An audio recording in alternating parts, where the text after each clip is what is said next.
How to remove pixel from Shopify. So what you're gonna have to do is simply click on online store and then simply go to themes.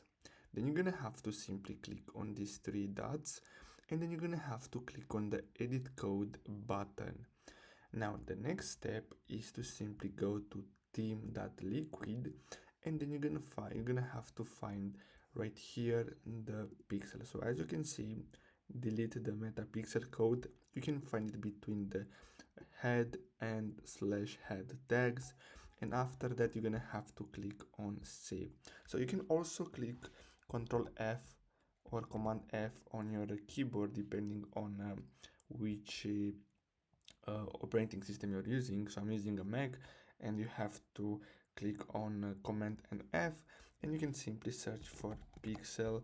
And if you have any pixel installed, you can basically find it and then you can simply delete it. But don't forget to click on save after you do that.